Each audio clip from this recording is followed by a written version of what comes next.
आलोक जी, आपको भी समझ में आ रहा होगा, कांग्रेस, यूथ कांग्रेस के कार्यकर्ता अलग अलग जगहों पर प्लान तो बनाएंगे ना भाई। अब इसको कॉन्स्पिरेसी बोलिए, प्लान बनाइए, टी शर्ट बाकायदा छपवा के वहां पहुंचे ना। अब ये क्या है, मतलब इसको एआई समिट में क्यों करना था, अंदर पहुंच के क्यों करना था आलोक जी? मुझे एक बात बताइए, रामलीला ग्राउंड में जो चल रहा था और पूरा हिंदुस्तान का मीडिया दिखा रहा था, बिल्कुल, पूरे रामलीला मैदान पे भी कर सकते हैं, जंतर मंतर पे भी कर सकते हैं। अंजना जी मेरी बात तो सुनिए। अरे गुरुजी, इसीलिए तो जगह बनाई गई है ना विरोध प्रदर्शन की, रैली की।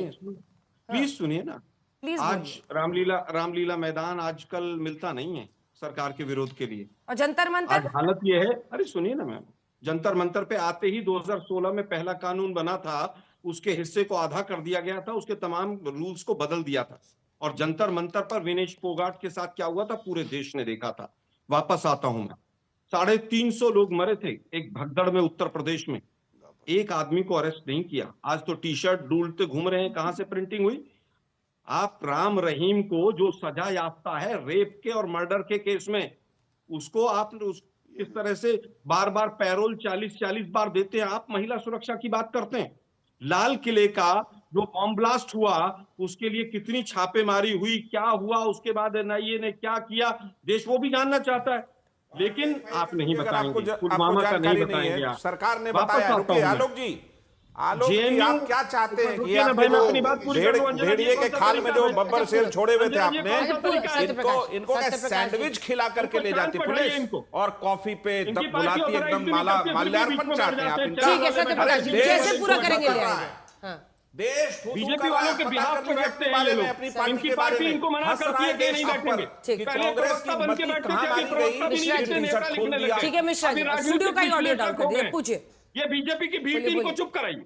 चलिए बोलिए। बीजेपी के एबीसी और जेड सारी टीमों कुछ करना है। ये व्यक्ति बहरूपिया है, बीजेपी का ये व्यक्ति बहरूपिया है।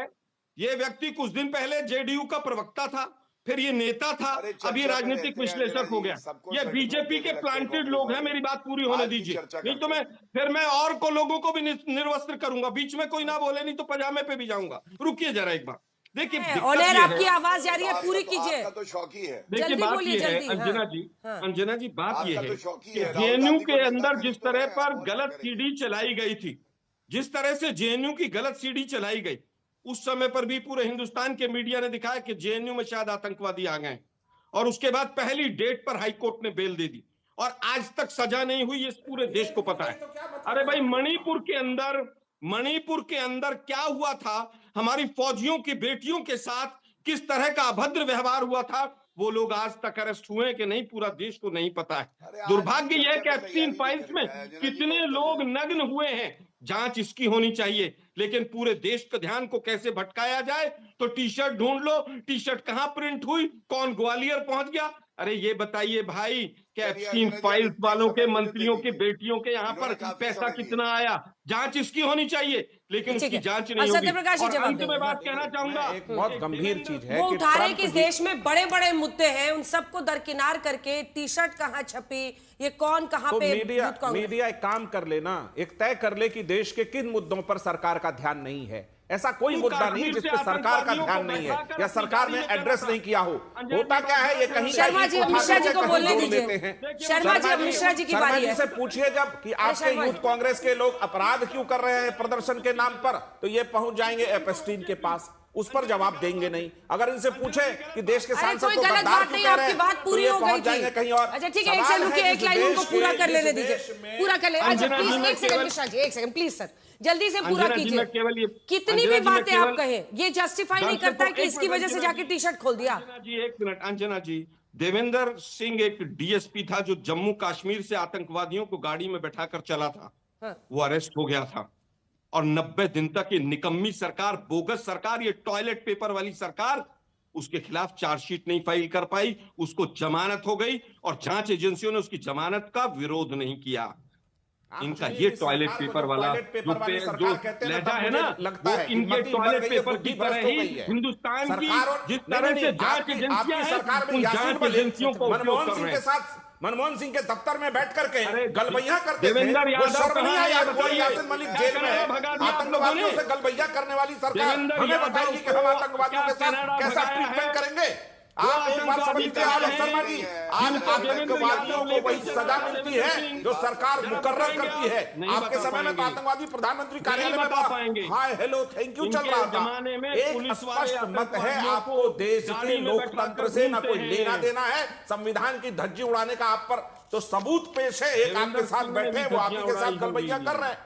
मसला ये है आप देश का ध्यान भटकाकर अराजकता फैलाना चाहते हैं। और ट्रंप जी ने जो कहा कि Modi was a tough negotiator, उस पर यकीन नहीं है कि प्रधानमंत्री मोदी ने बहुत टफ निगोशिएशन किया। यकीन किस पर है कि ट्रंप साहब ने पहले कुछ कह दिया तो चुनिंदा चीजों को छांट लो और ट्रंप जी के भतीजे बन के देश में प्रवक्ता बनते रहो। भारत ने अपने तमाम मूल्यों को छोड़ दिया है। लेकिन सत्यप्रकाश जी सुनिए ना, ये सारे मामले कोर्ट में कैसे टिकेंगे? क्योंकि अगर कोर्ट में भी जिस तरह के मामले, एक बार बताइए अपने दर्शकों को भी दिखाइए कौन कौन सी धाराएं लगाई हैं। 4 गैर जमानती धाराएं लगाई गई हैं। बीएनएस की धारा 196, 2 समूहों के बीच शत्रुता को बढ़ावा देना, ये किस बिना पर वहां पर टिकेगी? बीएनएस की धारा 197, राष्ट्रीय अखंडता पर असर डालने वाले दावे। बीएनएस की धारा 121(1), सरकारी काम में लगे व्यक्ति को जानबूझकर चोट पहुंचाना। बीएनएस की धारा 132, सरकारी काम में लगे व्यक्ति पर हमला या उसे रोकना।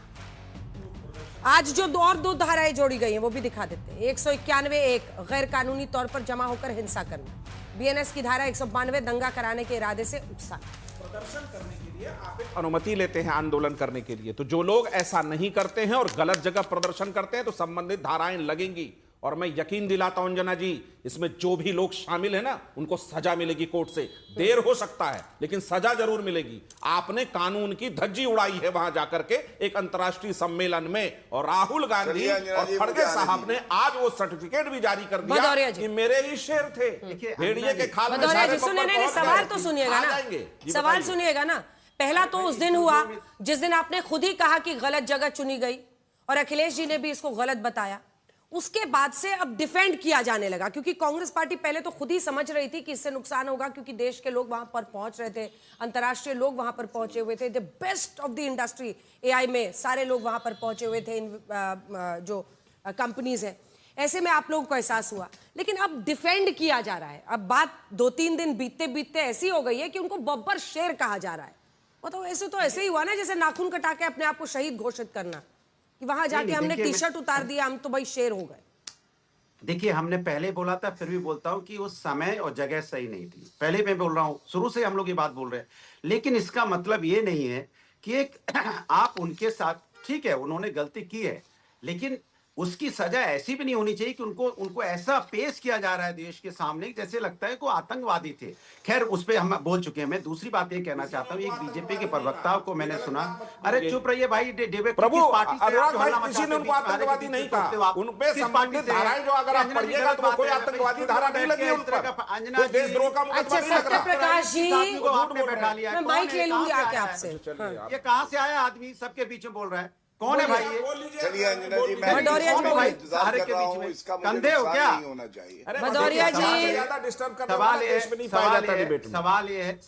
कि जिस तरह का एक बीजेपी के प्रवक्ता को मैंने सुना, कल भी सुन रहा था, वो कह रहे थे कि जिस तरह से वो जो कांग्रेस के प्रदर्शनकारी आए थे उनको वहां के लोगों ने पीटा, उसकी वीडियो दिखा रहे थे, उसको कह रहे थे मैं उसको इनाम दूंगा।